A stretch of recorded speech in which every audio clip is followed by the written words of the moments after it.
Lomachenko celebrates Bob Arum's 90th birthday in style. Let's get into it.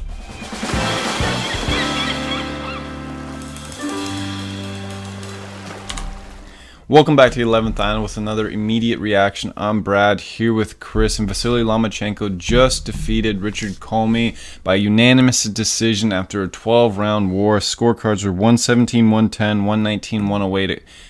Chris, what did you think of this fight, and what did you score the fight? I mean, I was pretty much there. I mean, the first round, I was going to give to Commey just because it was kind of close, and you just say, you know what? We might as well just give him a round because the rest, you could see where this was going. Yeah.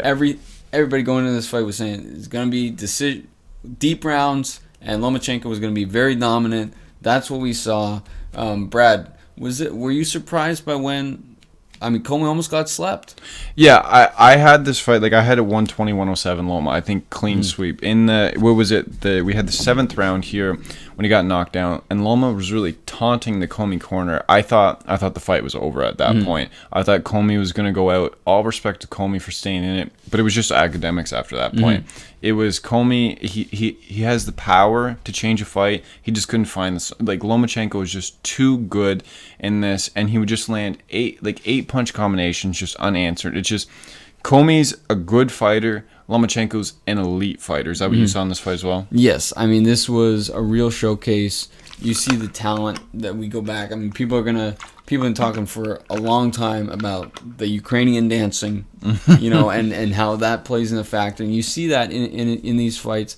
I mean, Commey being a guy that really just had to constantly be throwing the jab out just to keep him at distance because Lomachenko kept pounding the paint, coming into the pocket with reckless abandon. He was not afraid of Commey in the slightest. No, not at all here. And Commey's been known throughout his career for power. Commey's a natural 35er. Lomachenko is small for the weight. I mean, he's been a unified champ at 35, but he is small for that weight class. I would say most people would agree that his best weight would be 130. And he went in here just with kind of, like you said, just kind of that reckless abandon, not afraid of it because he knows that he's able to just slip the punches, get in and out, and just avoid those big shots. And it's a situation. Lomachenko came in, reminded us that he's a top 10 pound for pound fighter for a reason.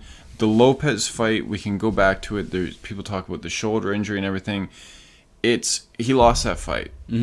Whatever circumstances are surrounding it, the questionable first 6 rounds from Lomachenko to not pretty much show up, and then the shoulder injury, he's working his way back. I think he needs to work his way back to the title, and a showcase like this, we're showing that there's not many 35-pounders that are going to be able to touch him over the course of a 12-round fight. It is a big step.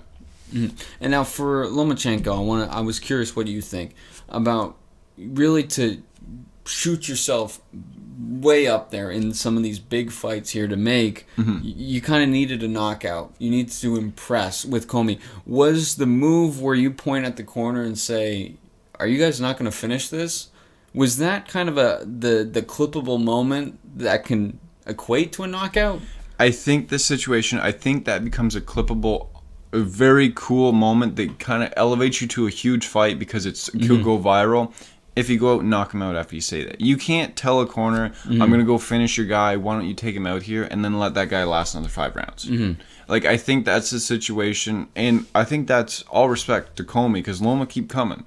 He kept coming, he kept landing his shots, and Commey just kept stepping forward. So I think it's a situation where you got to... Richard Commey's a warrior. He's a veteran in the boxing game. He knew how to stay in there. Lomachenko needs to... If you're going to taunt that much, you got to go in there and There was an finish interesting moment where after that, when he put him in the corner, there was a great shot. You had him, and you could see something flash over Lomachenko's eyes, and I think it was this realization of, wow, if you're going to taunt like that, you really got to execute. And it was for the first time in that fight, he was really trying to put Commey down rather than just drag him into the deep waters. And I think there was almost, the next round he really came down off that because Lomachenko's he's not that guy, and but ultimately this was a marquee performance from Lomachenko. Yeah. Very exciting. What do you think is coming up next for? Well, we're coming off a 3-week stretch here of just the best of the best fighting in the lightweight division in boxing. We kicked it off with Kambosos Jr. upsetting Teofimo Lopez 2 weeks ago. Last week we had Devin Haney over Jojo Diaz, Tank Davis over Isaac Cruz. And the situation is going to be, how does Lomachenko fit into this picture? And I think Lomachenko's kind of the boogeyman of the division, where is a southpaw that is on the pound-for-pound list, so nobody's going to want to face him, and he doesn't have the belts to give him leverage to get into those fights. So who would I like to see him fight? I think Kambosos would be a good... I like that fight. I think Kambosos, if Lomachenko's willing to go to Australia, I think Kambosos might take him before the others, because Kambosos really wants to fight in Australia, wants to be in front of his home fans. But Kambosos might lean towards a Haney if Haney's willing to do that more.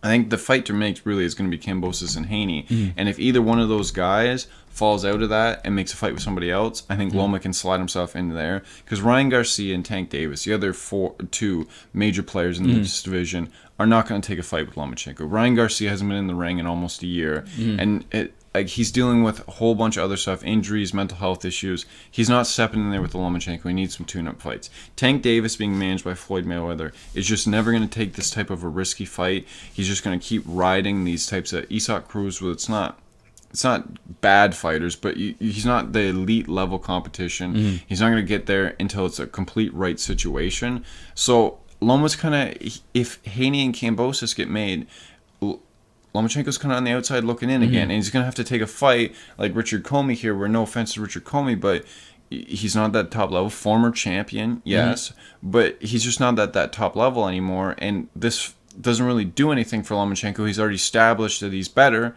He's just, at this point, really collecting a paycheck and keeping himself busy. Well, I think we just wrote the book on that. Thank you, Brad. Now, where can the people find us as I play some outro music? Yeah, make sure to like, comment, and subscribe. 500 subscriber giveaway coming up, and we're going to be coming up in about probably an hour and a half here with the Dustin Poirier, Charles Oliveira immediate reaction. As we're recording this, we have Amanda Nunes, Julian Pena in the corner. If you were catching us looking to the side there, that would be why. So we will see you in about an hour. All right, see you, everybody.